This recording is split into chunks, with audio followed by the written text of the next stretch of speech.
You're listening to How to 20-something, the best podcast that helps both men and women navigate their 20s and learn how to adult across all aspects of their lives. We're going to focus on career, relationships, finances, fitness, nutrition, and all of the common challenges and obstacles a typical 20-something will face in this post-college life. I'm your host, Jess Diamond, and I am the CEO and founder of Jess Diamond Coaching, where I help young professionals get their shit together, gain their confidence, and own their life. No one prepares you for this adulting world, so allow me to help you feel like you are no longer a chicken running around with its head cut off, and that you actually know what the hell is going on and what your next step to take is. Welcome to How to 20-something. Welcome back to another episode of How to 20-something, and boy, am I glad you decided to give this episode a listen. Wink, wink.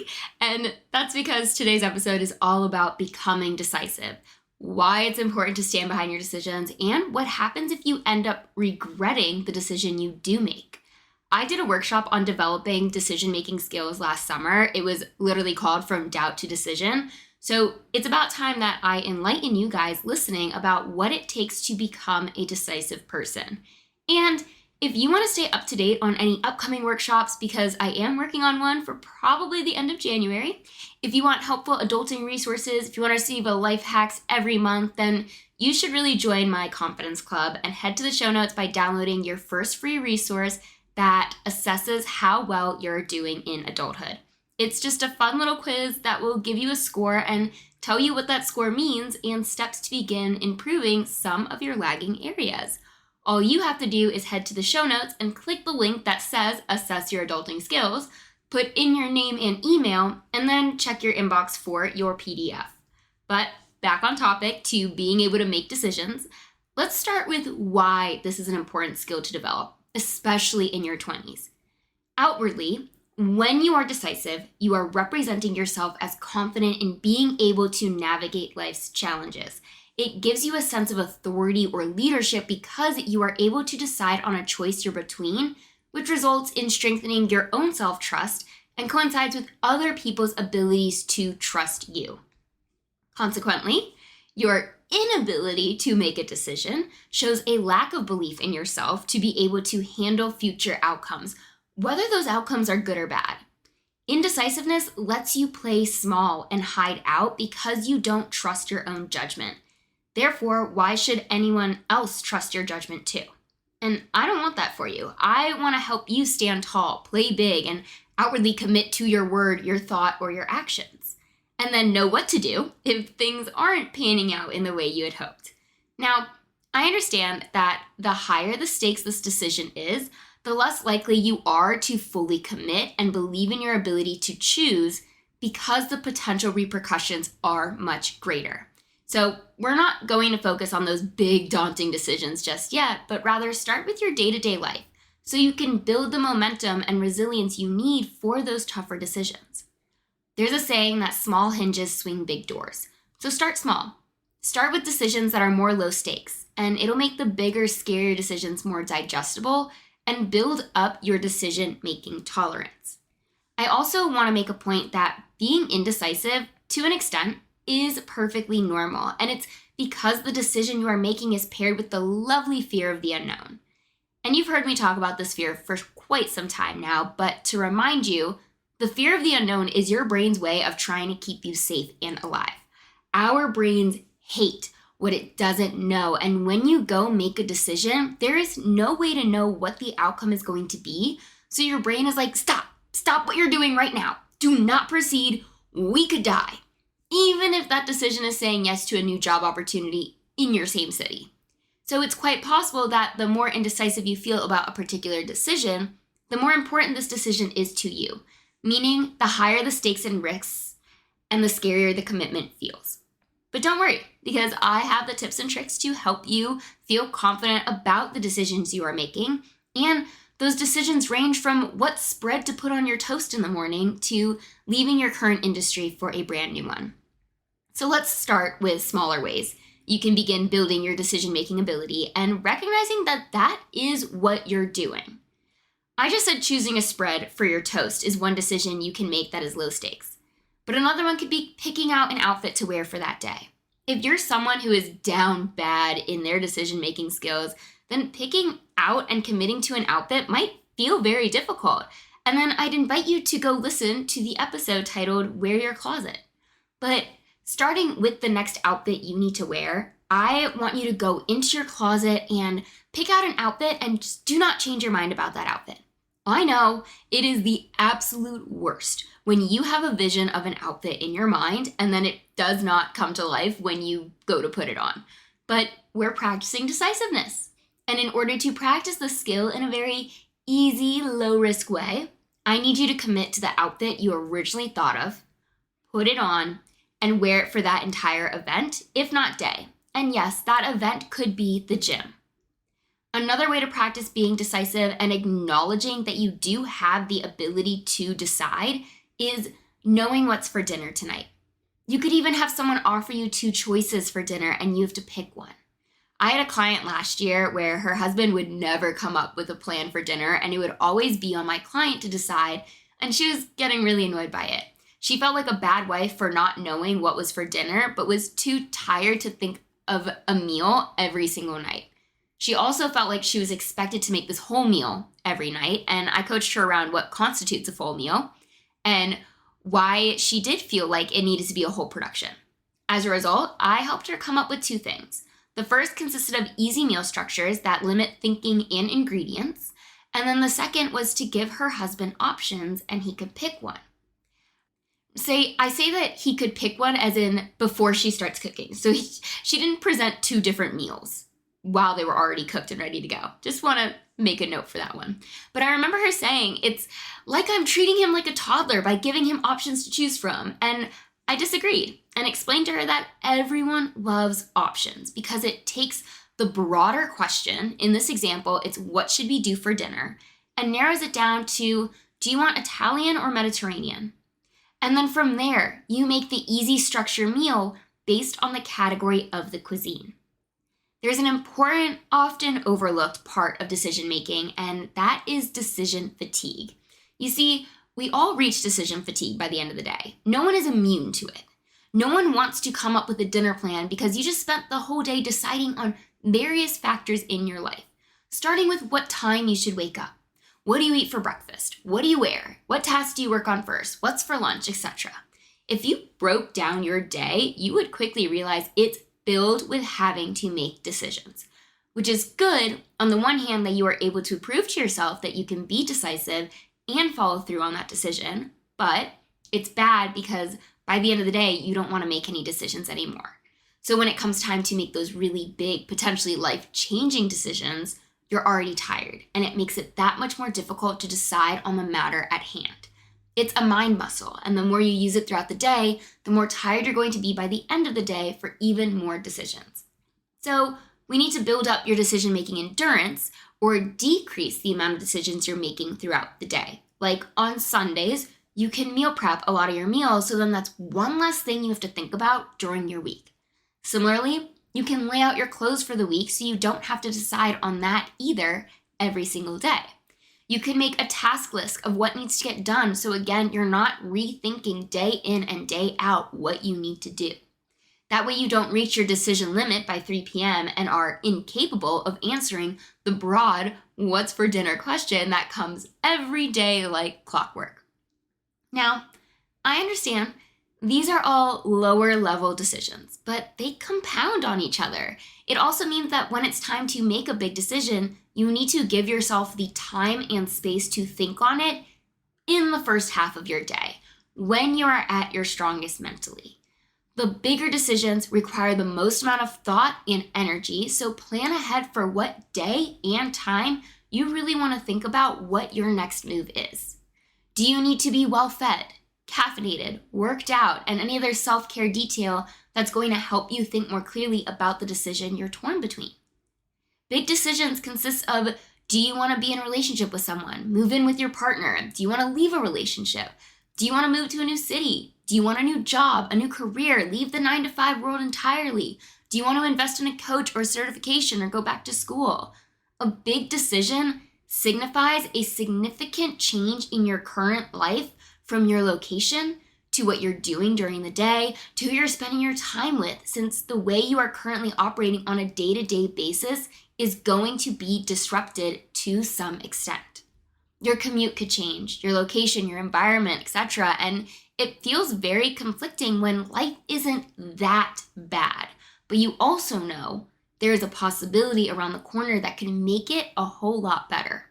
It's the sunk cost fallacy, where when something isn't bad enough for you to leave, so you decide to stay, but constantly have this inner turmoil filled with what ifs and unmet needs. And then you start overthinking and playing out every scenario in your head, resulting in you feeling paralyzed with what decision to make for yourself out of fear of making the wrong decision or regretting the one you do make. But the unmet needs are going to keep you stuck unless you decide to do something about it. I saw a TikTok clip recently, and it was talking about the circle and square theory. This clip was in terms of relationships where one person is getting all of their needs met and they represent the circle. But the square has gaps of unmet needs in their corners, and so the relationship is not healthy for that square. But I think it is very applicable to your life as a whole. If you are feeling indecisive about your life, whatever category it may be, then there's a chance that you are the square and your life is a circle. So they are not lining up and resulting in some empty gaps in your life. Allow me to explain. Picture a gray square in your mind, and then place a red circle inside that square where all four sides of the square are being touched. You'll notice that there are going to be gaps where you see a lot of gray areas in each corner of the square because a circle cannot fully fill up a square shape. Those empty areas are your unmet needs. So fill in what you're dissatisfied with at this present moment, whether that be your job, your relationship, the city you're in, your friendships, and know that you're meeting the needs of that circle. You're meeting your job requirements, you're meeting your friends' needs, you're meeting your partner's needs, you're meeting the city's needs of where you're at, but your needs are not being fully met.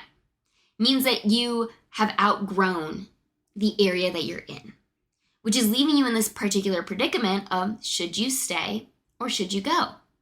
I know more times than not, we get caught up in the logistics of what the quote unquote correct choice is, either based on our upbringing, societal measures, or input from friends and family who want the best for you, but always like to give their 2 cents, that we lose touch of what we're trying to create in our individual lives. We tend to let our human brains take over or words from other people influence us rather than listening to our own gut and choosing the option that feels the best for us. Which is why I also want to remind you that decisiveness isn't about always being right. It's about embracing the process, learning from the outcomes, and refining your choices as you grow. Besides, any bad outcome from a decision you made helps you become more adaptable and resilient to future bad outcomes, which are inevitable because being in our 20s makes us the babies of the adult world, and you're either going to learn from your successes or your failures. And I know we would all much rather learn from our wins, but that's unrealistic. Plus, failures help us to not repeat the same mistakes and know what to do when we are put in a similar predicament later on. A few episodes ago, I brought on a guest. Her name was Lori, and she talked about being the leader of your life. Whether you listened to that episode or not, she did say one very important statement that I want to reiterate and expand on, and that was you cannot make a wrong decision. I mean, really think about it. Every decision you've made up until this point has brought you to where you're at right now. And maybe you haven't loved all of your decisions. Maybe you don't love where you're at right now. I know there are certain decisions I wish I had made differently, but you do have a proven track record that you can get yourself out of any situation you find yourself in. Because guess what? If you don't like the decision you made, you get to decide what you want to do about it. The caveat is you do need to give something a chance before you fully write off how terrible of a decision it was. For example, let's say you accepted a new job and after the first month you realized you've made a terrible mistake. Take a second and evaluate why this is terrible. Ask yourself, are you in a worse position than your previous job? Why did you accept this new role? Is there anyone at your company you can turn to make this new job more desirable? Like if you're really stressed out and confused, can you find a mentor and speak up and ask for help? At the end of the day, it all comes down to what you have control over.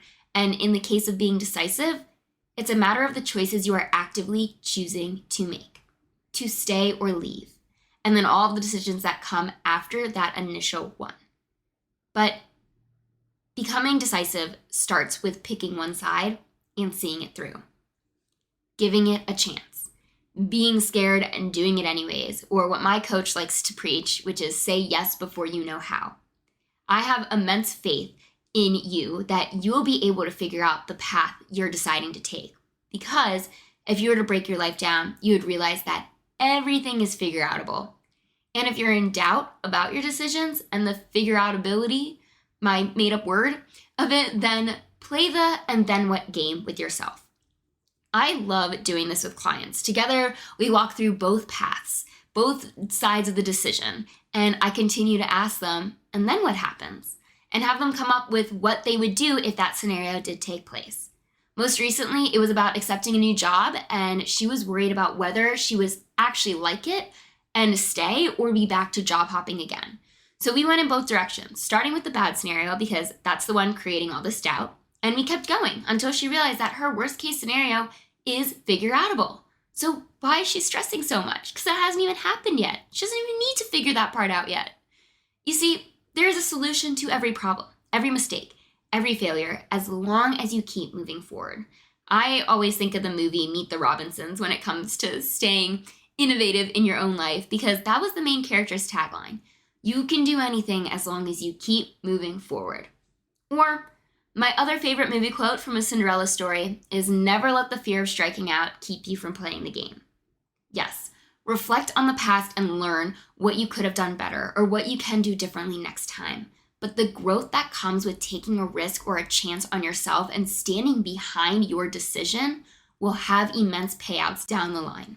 No what ifs or fears of regrets, because you know deep down that you made a decision that you felt was right for you based on the knowledge you have at that point in time. Decision making is scary, but it is important, and it saves you so much time and energy down the line because you're not spending extra mental energy second guessing every move you're making, already forecasting the potential downfalls and whether or not it's worth it for you to make this decision. It's exhausting. Decisiveness leads to productivity because you're committing to one option and then taking the necessary steps to see it through. It takes confidence and full belief in yourself and your capabilities that you can resolve any sticky situation you may find yourself in. I will say that a massive part of being decisive is having your goals and values clearly outlined, because it forces you to prioritize what you want most in your life, which also leaves you less time for second guessing. Second guessing comes from choosing a path that is out of alignment for the life you're trying to build. Your goals and values are in alignment for you and what you want, and help you stand by your own choices. Your goals and values will lead you down the right path every time because you are deciding based on what is most important to you in that moment. And know that your goals and values can change. Your priorities can be rearranged as you enter different life stages. So stay focused on what's going on in your life right now and what direction you want to actively choose to go, because no one else is coming to do it for you. But hopefully now you will feel at least a little more capable when it comes time to make a big, scary decision. And please know that if you ever need to just talk it out with someone, aka me, then just shoot me an email at coach.jessdiamond@gmail.com, also located in the show notes, and I'd be happy to gift you a free 30-minute coaching call. Otherwise, this does conclude another episode of How to 20-something. If you liked what you heard, if you were able to make a decision based on what you heard or know someone who is indecisive, then please share this episode, send it to a friend, post it on your story, and tag me at coach.jessdiamond when you do. And as always, I can't wait to be in your headphones again next week with another brand new episode.